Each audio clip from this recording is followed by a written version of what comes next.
Le Seigneur est ma lumière et mon salut.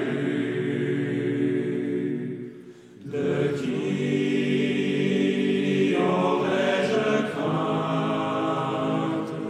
L'Évangile raconte qu'un jour, l'apôtre Pierre posa cette question à Jésus. « Seigneur, lorsque mon frère commettra une faute contre moi, combien de fois dois-je lui pardonner? Jusqu'à 7 fois ?» Et le Seigneur lui répondit, « Non, pas jusqu'à 7 fois, jusqu'à 70 fois 7 fois. » En ce temps de carême, l'Église nous invite à pardonner. Et le pardon est l'une des formes, et non la moindre, des œuvres de miséricorde qui nous sont recommandées. Lorsque Pierre fait cette demande au Seigneur, « Combien de fois dois-je pardonner ?» il reprend en fait une question qui était débattue par les docteurs de la loi. Certains disaient jusqu'à 3 fois, d'autres jusqu'à 7 fois. Lorsque le Seigneur dit 70 fois 7 fois, il veut en fait briser les limites que parfois nous mettons à la miséricorde. Autrement dit, il veut que nous pardonnions toujours.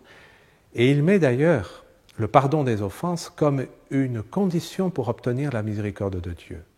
Pardonne-nous nos offenses, comme nous pardonnons aussi à ceux qui nous ont offensés.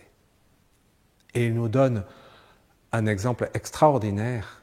Sur la croix, il dit « Père, pardonne-leur, parce qu'ils ne savent pas ce qu'ils font. » Alors bien sûr, nous mesurons tous la difficulté, parfois immense, du pardon. Et pas simplement le pardon des grosses offenses, comme un meurtre. Bien sûr, on aurait beaucoup de difficultés, mais parfois c'est pardonner une parole déplacée à laquelle on attribue de mauvaises intentions, qu'elle n'avait peut-être pas d'ailleurs, ou alors un geste indélicat, ou une négligence à notre égard.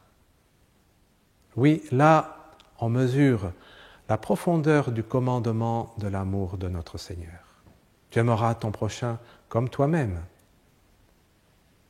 On raconte que lorsque les premiers missionnaires sont allés apporter l'Évangile aux Esquimaux, ils ont voulu traduire la Bible dans leur langue. Et curieusement, ils n'ont pas trouvé de mots pour dire « pardon ».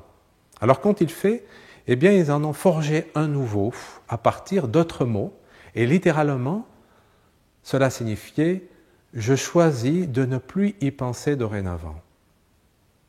Eh bien, c'est peut-être ce que nous pourrions faire, nous aussi, lorsqu'on a la tentation de retenir des choses contre notre prochain.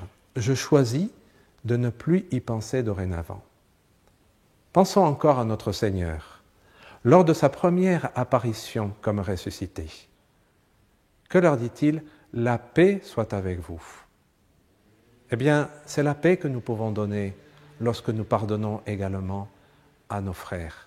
Que nous soyons, en ce temps de carême, des semeurs de paix et de joie. Le Seigneur est ma lumière et mon salut.